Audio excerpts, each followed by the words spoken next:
Good morning, Tottenham fans. It's been 24 hours since I last did that video where I went on a complete rant because Eze was going to Arsenal when we were this close to getting him ourselves. It hurts so bad, it's gut-wrenching because he would have been a game changer for us. We've wanted him for the last 4 years, and he's now gonna go to our rivals.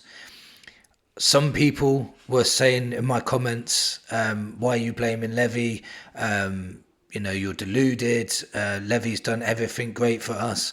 I just want to explain why I'm so frustrated, why I can get angry, and why I do get emotional, because the people that are trying to take emotion out of football fans is absolutely crazy.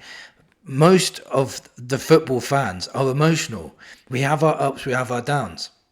And yesterday was a down. I'm allowed to be down, and so is anybody else. We're allowed to be gutted and absolutely angry and frustrated that we didn't get a player over the line when we had him for a week in the palm of our hands and we didn't get him over the line. So we are frustrated and we are allowed to be.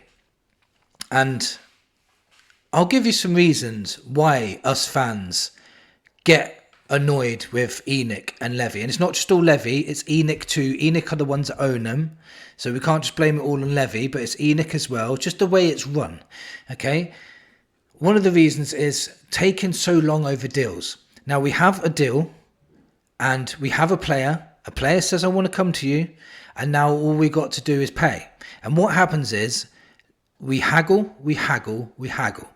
We try to break the terms and conditions down. We try to get the best deal possible. And what happens is another team comes in and we lose that player. Sometimes it works. Sometimes the haggling works and he gets good deals, like 55 million for Kudos. So let's not forget that good deals come in too. But that is why fans get frustrated, because they love the player that they're linked to.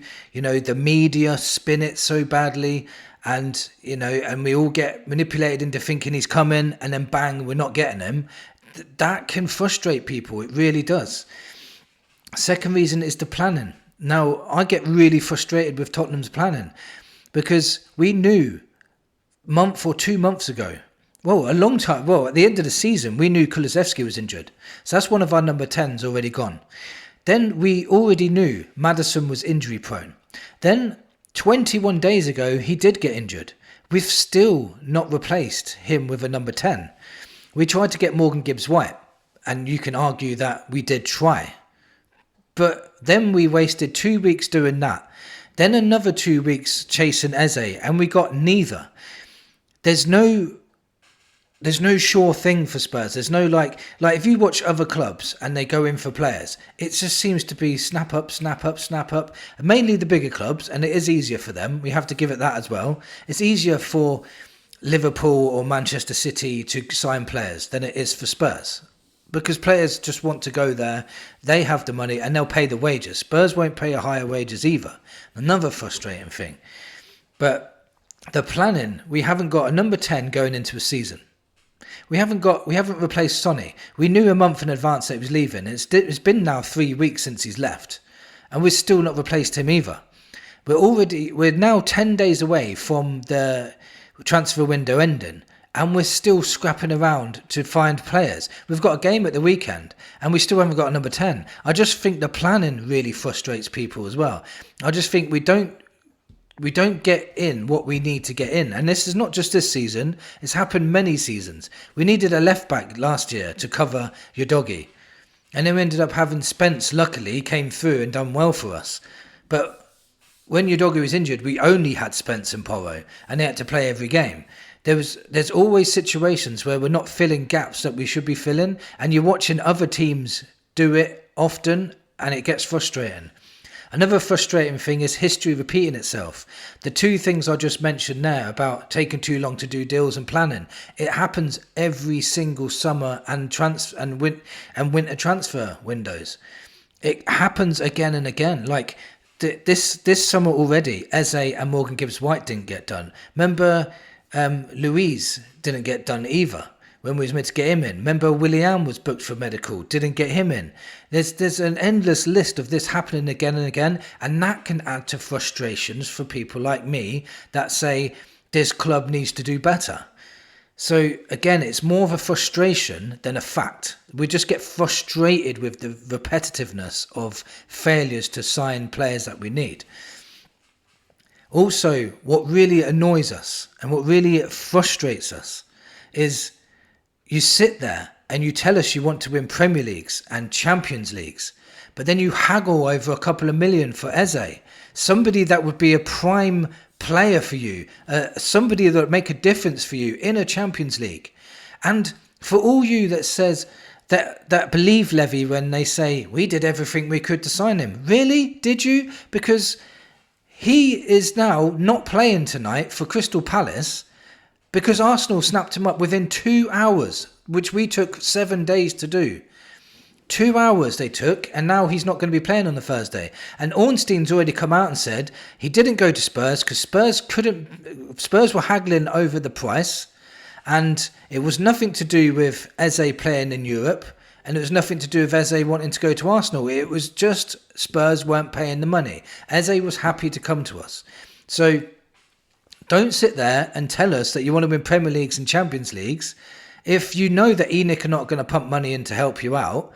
And we're going to haggle over these top players. If we was haggling over, I don't know, an El Canoes, people would understand that. But you're haggling a couple of million over an Eze. And it is very frustrating. It really is. Another thing that frustrates Tottenham fans is other teams are getting stronger whilst we've signed one player. Like, put this into perspective. When we didn't sign Morgan Gibbs-White and ended up staying at Nottingham Forest, they've signed 5 players since. 5 decent players as well, since we didn't sign Morgan Gibbs-White. So not only did they keep Morgan Gibbs-White, they sold 5 more. We're watching Liverpool sign top players. Manchester City, Chelsea, Arsenal now have signed 3 really good players now. We've signed Kudos and got Paulinho on loan. Them teams that I mentioned finished way above us last season. We finished 17th and they've improved more than we have. And that's another reason why us as fans get frustrated, annoyed, angry, whatever you want to call it, and we point the finger at the board. This is why we do it. I know it's all based on emotions. And I know, like, tomorrow, if we sign Savinho and we sign Morgan Rogers, then my mind would flip again and I'd be like, that's good business, well done. Then I'd be praising them for saying you got some good business done.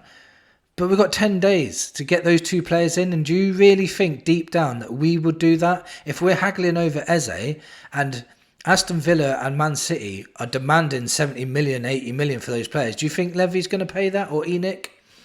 I really don't think so. What another thing annoys us as fans is PR spin. They put a PR spin on everything. So they tell us things like they want to win the league, they want to win the Champions League. Oh, we sacked Ange because we want to compete in all competitions. Ange, by the way, is the only manager to win a trophy in 17 years. And you sacked him as well. Took 2 weeks to do that. Took 2 weeks to get another manager in. So this PR spin that you spin us, and then tell us that you're going for this player, this player, this player, and this player, and you put it out there for us all to talk about, and we end up signing none of them. That another thing that really winds us up, and I don't understand the Levy in people not realizing why we're wound up. This is what annoys me. And another thing is we could really compete as well. Like I said, if we got 2 top signings in tomorrow, I believe we can compete near the top. If we got a Savinho and a Morgan Rogers in tomorrow, we could compete. We're so close. We've got a really good 11 that we could just booster, get a couple of in that could really boost it even more. We can compete near the top. But if we don't, we're just going to be a few injuries away from mid-table again. It's so frustrating. It really is. Another thing is frustrating is we're running out of time. We've got 10 days left. We know if we're going to keep haggling for players and it's going to take too long to get things over the line, we might end up with nobody. So we ended up getting even more frustrated that we may not sign anyone else. Teams will know now that we have money. Deals will be harder to do. and we will come across as desperate, and other teams will take advantage of that and try and get as much £1 million out of us as they can, and Levy will be trying to knock that down as much as he can. Levy has broken relationships all over the world, which is why dealing with him is so hard, and which is why we lose out on players, because it takes too long. Other clubs get fed up and end up selling him to someone else, and we lose out time and time again. This window can be saved still. This window can bring optimism. We can still end the window on a high and still be happy. I understand that, but it's just really hard to believe anything right now. There's so many rumours coming out today after yesterday about Morgan Rogers. Aston Villa would accept 80 million, like Spurs would pay 80 million, like Villa would sell him to Spurs. Rodrigo on loan is the biggest joke I've heard. We're going to get Rodrigo on loan. That's a good one. Salvinho from Manchester City. Apparently they would accept 70 or 80 million euros or something. It just sounds too far-fetched, especially because we wouldn't even pay 10 million less for Eze, who is one of the best 10s in the Prem, and a position that we desperately need, and we're not paying it. So these are like pipe dreams. We've got players like Akli Ush to play in the 10, Nico Pass, Bilal Al-Khanous as well, Bilal Al-Khanous.